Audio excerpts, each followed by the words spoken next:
ओम गणेशाय नमः। कार्तिक मास अहोई अष्टमी की व्रत कथा। जय श्रीमन नारायण। अहोई अष्टमी की कथा के अनुसार प्राचीन काल में किसी नगर में एक साहूकार रहता था। उसके 7 लड़के थे। दिवाली से पहले साहूकार की पत्नी घर की लीपा पोती के लिए मिट्टी लेने खदान में गई और अपनी कुदाल से मिट्टी खोदने में लग गई। देव योग से उसी जगह एक साहू यानी साही की मांद थी।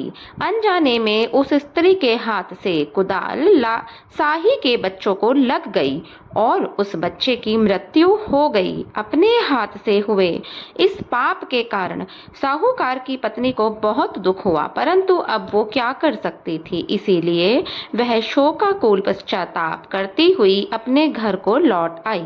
लेकिन कुछ दिनों बाद साहूकार के बेटे का निधन हो गया। फिर इसके बाद उसके दूसरे, तीसरे और इस प्रकार साल भर के अंदर ही उसके सभी बेटों की अचानक मृत्यु होती चली गई। साहूकार की पत्नी अत्यंत दुखी रहने लगी। एक दिन उसने अपने आस पड़ोस की महिलाओं को अपने दुख का कारण बताया और बताते हुए कहा कि उसने जानबूझकर कभी किसी के साथ बुरा नहीं किया, लेकिन उससे एक बार जरूर अवश्य अनजाने में एक पाप हो गया था। उसने महिलाओं को बताया कि एक बार वह खदान में मिट्टी खोदने के लिए गई थी, जहां उसके हाथों से एक सै के बच्चे की हत्या हो गई थी और शायद यही कारण है कि मेरे 7 बेटों की मृत्यु हो गई है। यह सुनकर पड़ोस की एक वृद्ध औरत ने उसको कहा कि यह बात बताकर तुमने दिल ही दिल पश्चाताप कर लिया है। उससे तुम्हारा आधा पाप तो नष्ट हो चुका है।